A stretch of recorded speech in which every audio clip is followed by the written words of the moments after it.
Selamat malam wahai pelanggan Bude Yanti yang masih jomblo. Sekarang kita kembali diperlihatkan dengan Xiao Yan yang pada saat ini pergi ke pagoda pemurnian. Saat ini Xiao Yan berniat untuk mencari keterampilan bertarung agar bisa mendukung kemampuan Xiao Yan. Xiao Yan pada akhirnya sampai di tingkat keterampilan dan masih ada aliran cahaya yang terbang di sekitar. Xiao Yan pun menatap ke sekeliling dan Xiao Yan menyadari bahwa tingkat keterampilan ini bukanlah tingkat keterampilan pencarian acak. Xiao Yan juga menyadari bahwa dengan sebuah pemikiran maka dengan kesempatan yang ada Xiao Yan benar-benar akan bisa mendapatkan seni bela diri yang sesuai dengan apa yang dibutuhkan. Pada akhirnya setelah beberapa saat Xiao Yan melihat aliran cahaya yang tiba-tiba berkedip ke arah Xiao Yan. Xiao Yan pun ragu-ragu segera menangkap aliran cahaya tersebut. Setelah itu slip batu giok pada saat ini bersinar dengan cahaya di genggaman tangan Xiao Yan. Karakter yang tidak terhitung jumlahnya pada saat ini menyebar di sepanjang tubuh Xiao Yan. Karakter-karakter ini seolah-olah hidup hingga pada akhirnya memasuki pikiran Xiao Yan. Sejumlah besar informasi pada saat ini telah terbenam di dalamnya. Mata Xiao Yan pun berangsur-angsur menjadi cerah setelah Xiao Yan mendapatkan keterampilan baru. Xiao Yan pada akhirnya bergumam bahwa ini adalah keterampilan bertarung tingkat tinggi tingkat D. Nama dari keterampilan ini adalah penguasa guntur pemakan api. Xiao Yan pun sedikit merenung dan menyadari bahwa kesulitan dari metode ini sendiri tidaklah tinggi. Sebaliknya persyaratan untuk kekuatannya sendiri bahkan lebih tinggi. Persyaratan untuk menguasai teknik tersebut membutuhkan kekuatan fisik yang sangat tinggi termasuk juga senjata itu sendiri. Xiao Yan pada saat ini juga merasa aneh karena sekarang secara kebetulan Xiao Yan memiliki jantung api putih dan api keabadian. Ditambah lagi dengan lautan guntur seluas 2000 meter maka seolah-olah keterampilan ini memang diciptakan khusus untuk Xiao Yan. Xiao Yan pada akhirnya hanya bisa menghela nafas sebelum akhirnya Xiao Yan segera mempelajari teknik tersebut. Setelah memperoleh keterampilan bertarung ini Xiao Yan pun pergi ke gerbang pertempuran sebenarnya di lantai kelima. Xiao Yan mulai mencoba dengan gerbang putih hijau biru hingga terakhir di gerbang ungu. Di tempat ini Xiao Yan telah menstimulasikan penggunaan dari penguasa guntur pemakan api berkali-kali. Xiao Yan memegang pedang berat misterius dan api putih serta api keabadian di tubuh Xiao Yan mulai berputar ke lengannya. Dua api dengan warna berbeda pada saat ini terus-menerus dituangkan ke dalam teknik. Pada saat yang sama awan petir besar juga muncul di atas langit di kepala Xiao Yan. Ada suara keras dari guntur yang terjatuh dan langsung mendarat ke pedang berat misterius milik Xiao Yan. Pada saat yang sama ada tatapan tajam di mata Xiao Yan ketika Xiao Yan menebaskan pedang berat ini ke udara. Pada saat ini pedang berat Mr. Xiao Yan berubah menjadi berwarna magma yang terlihat panas. Cahaya api yang menyilaukan menerangi seluruh tempat. Lautan api terus meledak dan kekuatan tumbukan terus-menerus menyapu ke segala arah. Xiao Yan pada saat ini terus-menerus mengaplikasikan teknik-teknik yang telah terkumpul di dalam benak Xiao Yan. Xiao Yan juga menyadari bahwa ada tingkatan kekuatan dari teknik yang pada saat ini bisa dilesatkan oleh Xiao Yan. Semuanya ini tergantung pada suplai yang dimasukkan ke dalam pedang untuk melakukan teknik tersebut. Namun meskipun begitu dengan energi yang dimiliki oleh Xiao Yan pada saat ini, Xiao Yan tampaknya masih belum bisa menggunakan teknik tertinggi yakni di tingkat ketiga. Namun meskipun begitu dengan kekuatan di tingkat menengah atau tingkat kedua saja hal itu sudah cukup bagi Xiao Yan. Xiao Yan pada akhirnya merasa sangat puas dengan teknik baru yang pada saat ini dipelajari. Namun tidak lama setelah itu Xiao Yan pada saat ini mendengar panggilan dari Ding Yue. Xiao Yan merasa sepertinya pelatihan ini sangat singkat dan Xiao Yan baru mencoba teknik tersebut. Namun ternyata 5 tahun benar-benar telah berlalu dan Xiao Yan pada saat ini telah sampai. Bersamaan dengan Bahtera yang berhenti Xiao Yan juga pada saat ini keluar dari pagoda pemurnian. Kemudian Xiao Yan pun segera bertemu dengan Ding Yue di Bahtera dan Ding Yue pada saat ini segera berbicara kepada Xiao Yan. Ding Yue berkata bahwa Bahtera dilarang memasuki dunia 10.000 iblis oleh karena itu mereka harus meninggalkan Bahtera untuk bisa masuk ke tempat tersebut. Xiao Yan pun mengangguk dan pada saat ini Xiao Yan menatap ke depan. Setelah itu Xiao Yan dan yang lainnya pada saat ini segera keluar dari bahtera dan Ding Yue langsung mengkompres Fearless Art. Ding Yue memasukkannya ke dalam botol transparan sebelum akhirnya menyimpannya ke dalam cincin penyimpanan. Pada akhirnya Xiao Yan dan yang lainnya segera bergegas menuju ke alam dari 10.000 iblis. Begitu mereka semakin dekat mereka menemukan ada bahtera yang muncul satu demi satu. Xiao Yan pun mengerutkan kening dan berpikir di dalam hatinya mungkinkah orang-orang ini juga datang untuk jantung api. Xiao Yan pun melanjutkan perjalanan dan setelah semakin dekat ada penjaga yang mendekat.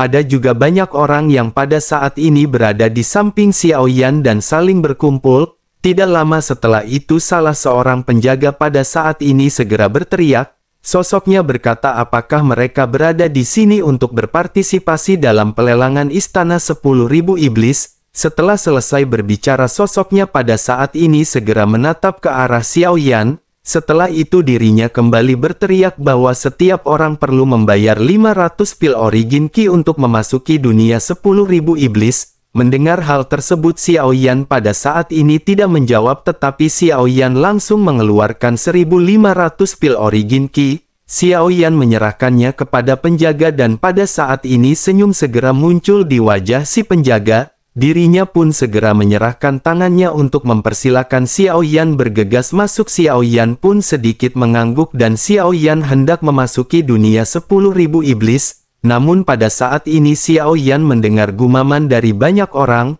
Tidak lama setelah itu penjaga lainnya segera berkata bahwa mereka memerlukan 100 pil origin ki per orang untuk bisa masuk. Mendengar hal tersebut mata Xiao Yan tiba-tiba menjadi gelap dan Xiao Yan merasa seolah-olah telah ditipu. Xiao Yan pada akhirnya bergumam bahwa mereka benar-benar berani memeras Xiao Yan. Xiao Yan pun menghela nafas dan setelah itu Xiao Yan seketika berkedip dan saat berikutnya telapak tangan Xiao Yan terulur mencekik penjaga sebelumnya. Keributan pada akhirnya segera terjadi dan belasan penjaga lainnya pada saat ini segera mengelilingi Xiao Yan dan yang lainnya. Salah seorang di antara mereka pada saat ini berteriak bahwa orang-orang ini benar-benar berani. Mereka benar-benar membuat permasalahan di dunia 10.000 iblis. Menanggapi perkataan dari penjaga ini aura Xiao Yan pada saat ini tiba-tiba meledak. Tekanan dari seorang Dogat bintang 4 benar-benar sangat mengintimidasi semua orang.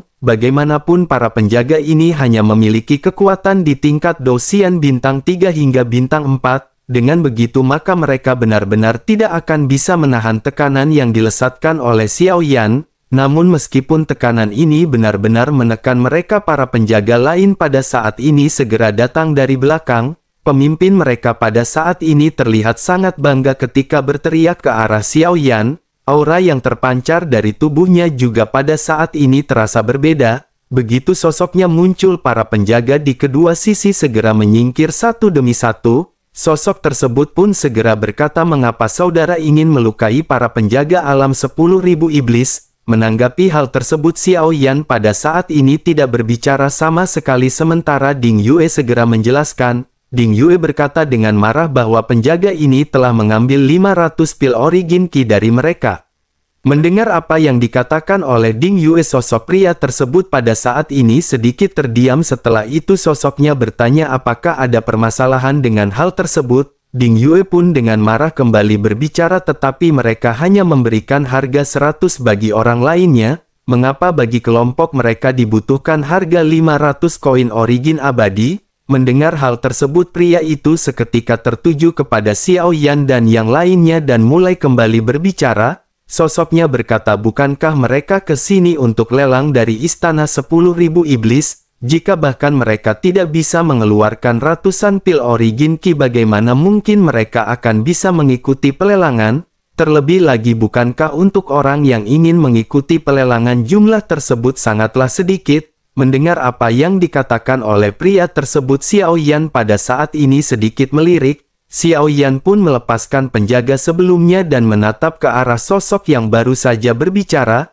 Xiao Yan tanpa banyak basa-basi segera memerintahkan si pria untuk datang dan memukul Xiao Yan secara langsung. Begitu selesai berbicara tekanan pada akhirnya kembali turun dan lebih dari belasan penjaga di sekitarnya menyemburkan seteguk besar darah. Pada saat ini si pria juga ikut berlutut akibat tekanan dari Xiao Yan. Sosoknya pada saat ini dengan penuh keterkejutan memandang ke arah Xiao Yan dengan sedikit kesulitan. Tanpa sadar sosoknya pada saat ini bergumam bahwa ini adalah kekuatan dari dewa. Sementara itu Xiao Yan pada saat ini memandang ke arah mereka dengan tatapan dingin. Xiao Yan tidak berniat untuk menghabisi mereka semua dan Xiao Yan hanya ingin memberikan mereka pelajaran. Namun meskipun begitu tekanan pada saat ini menjadi semakin kuat dan para penjaga terus-menerus memuntahkan darah, tulang-tulang di tubuh mereka juga pada saat ini berderit seolah-olah akan patah kapan saja. Pemimpin mereka yang sebelumnya sombong juga pada saat ini segera meminta belas kasihan kepada Xiao Yan untuk berhenti. Sementara itu Xiao Yan pada saat ini masih acuh tak acuh dan tidak berniat untuk melepaskan mereka. Xiao Yan pada saat ini seolah-olah sedang menunggu sesuatu dan setelah beberapa saat sebuah suara tiba-tiba keluar dari kejauhan. Sesosok juga pada saat ini terlihat bergegas dan meminta tolong kepada Xiao Yan untuk melepaskan mereka. Sosoknya lanjut meminta maaf kepada Xiao Yan dan berkata bahwa semua ini karena manajemennya yang buruk. Pria itu segera mengeluarkan token batu giok dan berkata bahwa ini adalah kartu khusus untuk lelang 10.000 iblis. Dirinya berharap Tuan akan meredakan amarahnya dan menerima kebaikan si pria. Xiao Yan pun menoleh ke arah si pria dan Xiao Yan pada saat ini bisa merasakan pria tersebut benar-benar terlihat memiliki wajah yang licik. Sementara itu si pria tampak benar-benar khawatir jikalau Xiao Yan memperburuk keadaan. Sosoknya pada saat ini menundukkan kepalanya sambil menyodorkan kartu khusus kepada Xiao Yan.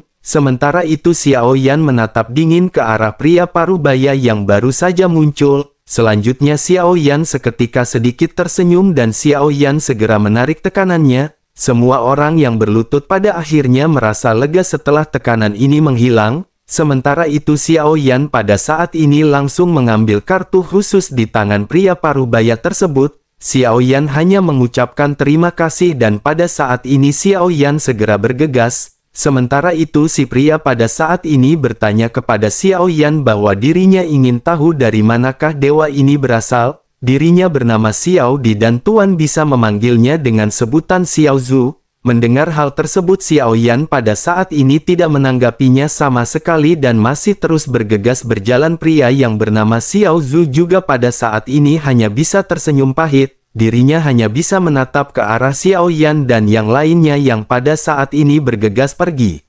Setelah sosok Xiao Yan benar-benar hilang barulah ekspresi dari si pria tersebut terlihat sangat dingin. Sosoknya pada akhirnya bergumam bahwa energi mendominasi yang terpancar dari orang ini pasti berasal dari alam yang lebih tinggi. Jika dilihat dari penampilan dan pakaiannya seharusnya mereka berasal dari istana bintang. Oleh karena itu lebih baik jangan memprovokasi mereka untuk menimbulkan permasalahan. Setelah selesai berbicara si pria pun segera berteriak kepada para penjaga untuk terus melanjutkan tugasnya. Setidaknya mereka yang akan masuk harus dikenakan denda sekitar 200 pil origin ki. Semua penjaga pun mengangguk dan pada saat ini aktivitas kembali berlanjut. Sementara itu di sisi lain kelompok Xiao Yan pada saat ini telah memasuki kota di istana 10.000 iblis. Ketiganya pada saat ini sedikit berjalan-jalan sebelum akhirnya Xiao Yan menemukan tempat yang persis sama dengan tempat yang berada di benua Douqi.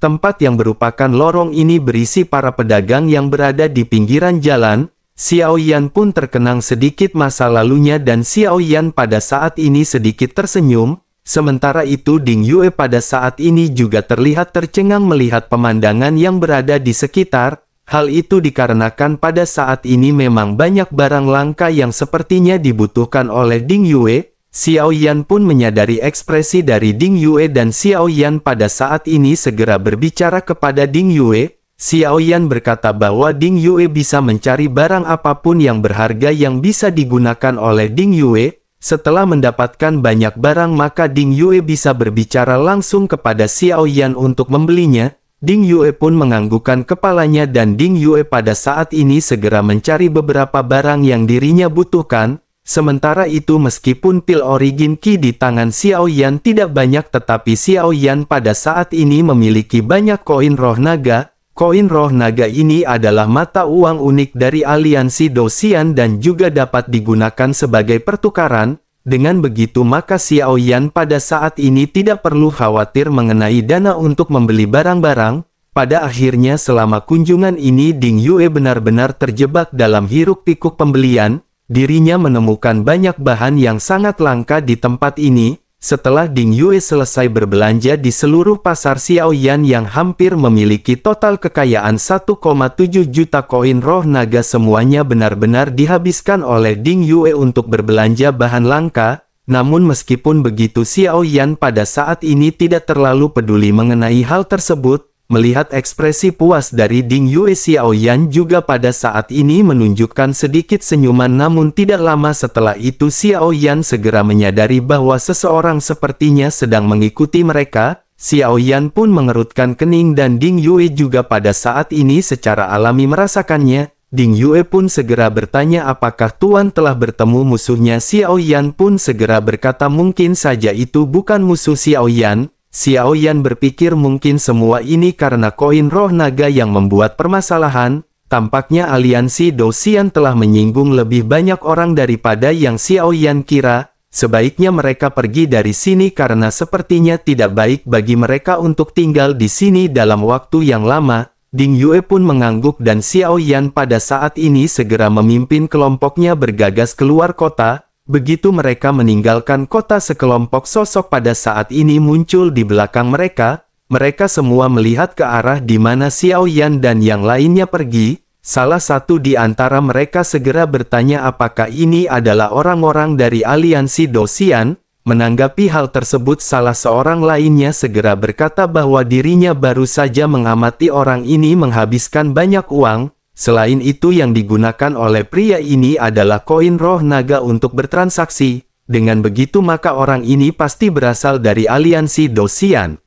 Mendengar apa yang dikatakan oleh pria tersebut, sosok pria dengan rambut merah dan mata memerah segera kembali mulai berbicara. Sosoknya memerintahkan anak buahnya untuk pergi memberikan informasi ke tempat lelang. Belum terlambat bagi mereka untuk segera mengambil sebuah tindakan. Segera beritahu leluhur iblis roh angin karena selama mereka berasal dari aliansi Dosian, mereka tidak bisa dibiarkan pergi dari sini dengan mudah.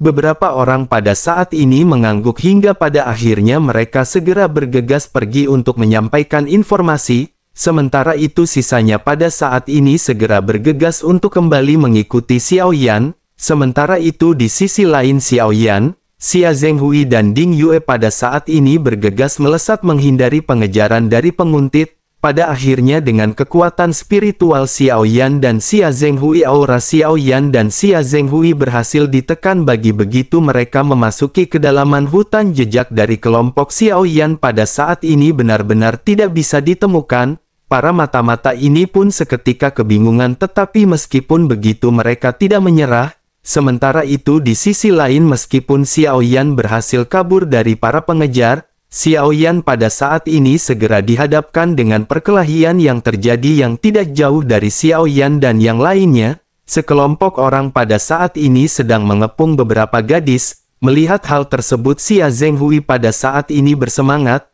Xia Zhenghui pun segera berkata kepada Xiao Yan bahwa mereka harus menyelamatkan gadis-gadis ini. Menanggapi hal tersebut Xiao Yan pada saat ini hanya terdiam, namun Xiao Yan juga tidak menghentikan Xia Zhenghui untuk bertindak karena Xiao Yan pada saat ini merasakan sesuatu. Pada akhirnya Xiao Zhenghui segera turun tangan untuk menyelamatkan gadis-gadis ini. Xia Zhenghui pun terlibat dalam pertempuran melawan beberapa orang. Di tengah-tengah pertempuran ini Xia Zhenghui benar-benar kewalahan dengan kekuatan orang-orang ini. Meskipun Xia Zhenghui telah kembali membentuk tubuhnya, tetapi kekuatan Xia Zhenghui pada saat ini berada di sekitaran Dosian bintang 2. Sementara itu lawan yang diolegui sekitaran Dosian bintang 3 hingga bintang 5. Xia Zhenghui pun segera berteriak untuk meminta bantuan dari Xiao Yan. Xiao Yan pun hanya bisa menggelengkan kepalanya dan pada saat ini Xiao Yan juga merasakan sesuatu. Xiao Yan bisa merasakan adanya keberadaan sosok lain di sekitar mereka.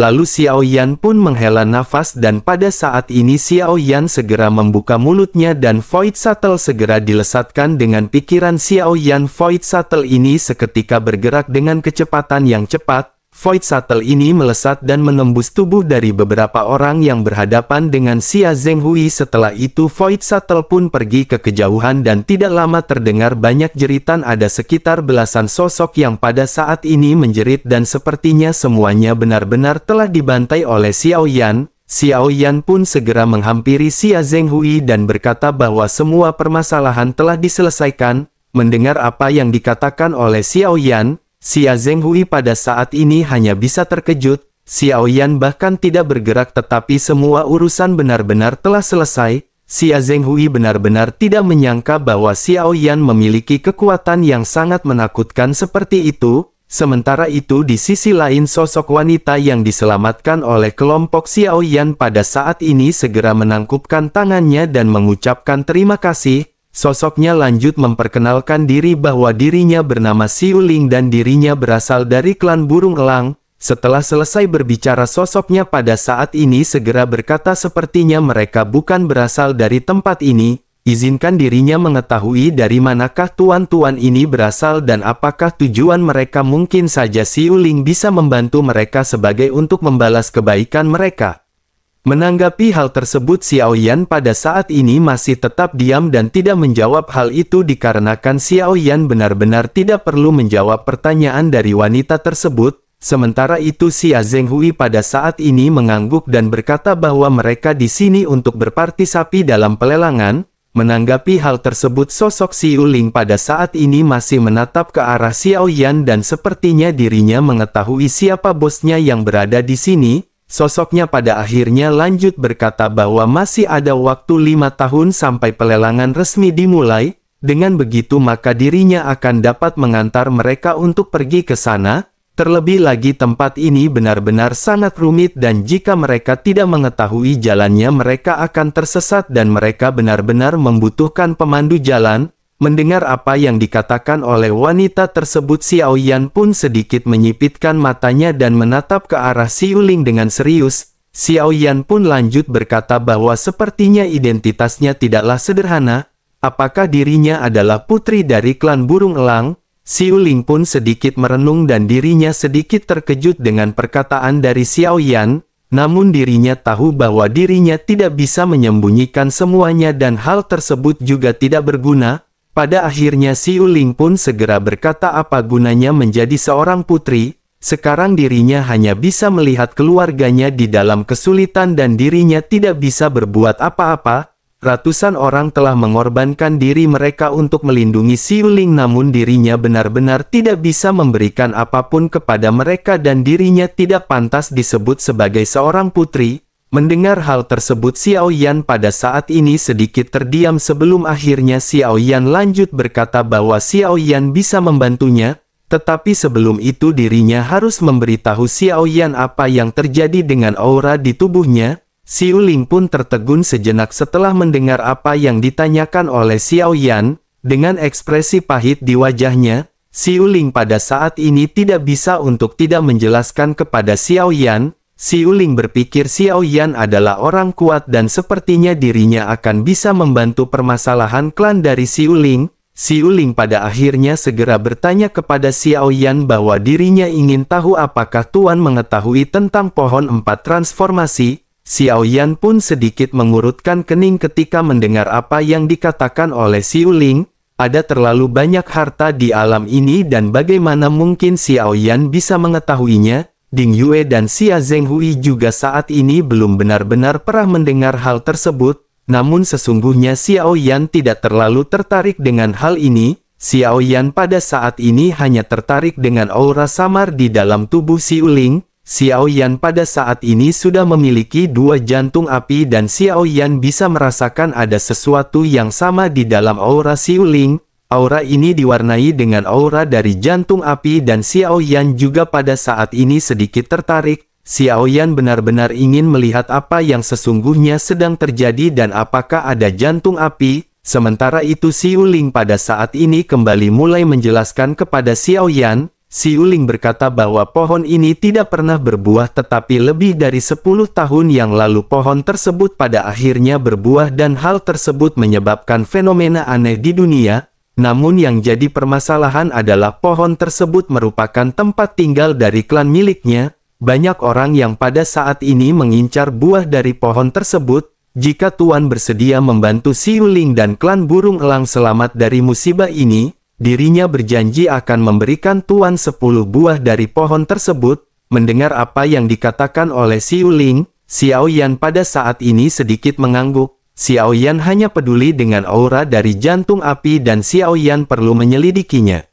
Xiao Yan pada akhirnya segera berkata bahwa Xiao Yan berjanji kepada Xiu Ling. Xiu Ling pun segera menganggukkan kepalanya dan pada akhirnya segera memimpin Xiao Yan dan yang lainnya menuju ke kejauhan. Sementara itu pada saat yang bersamaan di sisi lain di pohon 4 transformasi pohon yang menjulang tinggi sebesar 1000 meter ini pada saat ini dikelilingi oleh banyak sosok. Orang-orang ini berasal dan datang dari segala penjuru hingga pada akhirnya banyak orang terus berkumpul. Mereka semua mengangkat kepala dan memandang ke puncak pohon raksasa yang dipenuhi dengan api yang menyala-nyala. Berita yang menyebar mengenai buah yang bernama buah pencegah bencana ini benar-benar menarik banyak klan monster. Selain dari klan iblis ada juga banyak klan monster yang pada saat ini saling berkerumun. Tentu saja harta karun seperti ini benar-benar menimbulkan godaan yang kuat bagi semuanya. Bersamaan dengan semua orang yang berkerumun pada akhirnya sosok Xiao Yan dipimpin dengan Xiu Ling pada saat ini melintas. Sosok-sosok yang berkerumun di pohon juga pada saat ini secara alami melihat kemunculan dari Xiu Ling, namun pada akhirnya mata mereka segera tertuju kepada Xiao Yan dan mereka seketika tanpa sadar merasakan kewaspadaan. Beberapa di antara mereka pada saat ini segera memulai percakapan setelah melihat sosok Xiu Ling. Salah seorang di antara mereka berkata konon katanya klan burung elang telah meminta banyak tim untuk mencari bantuan. Jika mereka benar-benar mengundang beberapa monster tua mungkin akan sangat sulit untuk ditangani. Salah seorang lainnya pada saat ini menganggukkan kepalanya dan lanjut berbicara. Sosoknya berkata meskipun mereka telah mengundang banyak bala bantuan namun dengan banyaknya monster tua yang berada di sini yang mengincar buah tersebut pertempuran tidak akan berjalan dengan mudah. Banyak orang pada akhirnya mengangguk mendengar apa yang baru saja diucapkan oleh pria tersebut. Sementara itu di sisi lain Xiu Ling pada saat ini telah sampai dan bertemu salah seorang tetua dari klannya. Tetua ini menghela nafas dan menggelengkan kepalanya ketika melihat sosok Xiu Ling yang membawa bala bantuan. Sosoknya segera berkata sebaiknya Ling Er pada saat ini membiarkan mereka pergi. Mereka benar-benar khawatir orang-orang ini akan terluka akibat bencana yang akan terjadi di tempat ini. Menanggapi hal tersebut Xiu Ling segera berkata dengan serius. Xiu Ling berkata kepada tetua yang bernama Bu Jie bahwa orang-orang ini sangat kuat, dengan begitu mereka pasti akan dapat membantu klan mereka. Mendengar apa yang dikatakan oleh Xiu Ling, tetua tersebut pun seketika menatap ke arah Xiao Yan dan yang lainnya. Setelah beberapa saat pada akhirnya matanya segera kembali tertuju pada Xiu Ling. Sosoknya lanjut berkata bahwa klan telah mengundang 3 orang asing yang kuat. Selain itu dirinya juga pada saat ini ingin tahu syarat apa yang disetujui oleh orang yang dibawa oleh Xiu Ling. Jika syaratnya terlalu tinggi maka mereka benar-benar tidak akan sanggup untuk memenuhinya. Mendengar hal tersebut Xiu Ling pun segera berkata bahwa Xiu Ling akan memberikan mereka 10 buah pencegah bencana. Tetua yang bernama Bu Jie pun langsung terkejut mendengar apa yang barusan dikatakan oleh Xiu Ling. Sosoknya pada akhirnya lanjut menoleh ke arah Xiao Yan dan menangkupkan tangannya. Sosoknya pada saat ini lanjut meminta maaf kepada Xiao Yan bahwa dirinya benar-benar tidak bisa membayar saudara. Hal itu dikarenakan mereka telah memenuhi janji kepada orang lain dan akan memberikan semua buah tersebut kepada mereka. Mendengar hal tersebut Xiu Ling pada saat ini tiba-tiba tampak malu dan dirinya segera menoleh ke arah Xiao Yan. Xiu Ling segera berkata kepada Xiao Yan agar Tuan jangan khawatir dan mohon tunggu sejenak. Xiu Ling pada akhirnya segera mengajak Bu Jie untuk pergi ke kejauhan dan keduanya terlihat mengobrol singkat. Setelah beberapa saat pada akhirnya Xiu Ling kembali ke arah Xiao Yan dan menundukkan kepalanya. Si Uling tanpa berdaya pada saat ini segera berkata bahwa klan mereka tidak lagi memiliki sumber daya yang cukup, oleh karena itu sepertinya mereka benar-benar tidak akan bisa membayar Tuan, namun Tuan tidak perlu khawatir karena mereka akan menjamin keselamatan Tuan dan memberikan tempat tinggal sementara waktu. Mendengar hal tersebut Xiao Yan pada saat ini masih tanpa ekspresi dan Xiao Yan lanjut mulai berbicara. Xiao Yan berkata bahwa sangat sulit bagi mereka untuk menolak ramah tamahan seperti yang baru saja terdengar. Xiao Yan juga sangat senang karena Xiao Yan bisa tinggal dan menikmati pemandangan di tempat ini. Mendengar apa yang dikatakan oleh Xiao Yan ini, Si Uling pada saat ini sedikit terkejut karena tidak menyangka Xiao Yan akan bertingkah seperti itu. Awalnya Si Uling berpikir Xiao Yan akan ngambek, tetapi tanpa diduga Xiao Yan pada saat ini benar-benar sama sekali tidak marah. Namun meskipun begitu Si Uling pada saat ini masih merasakan kekhawatiran di dalam hatinya.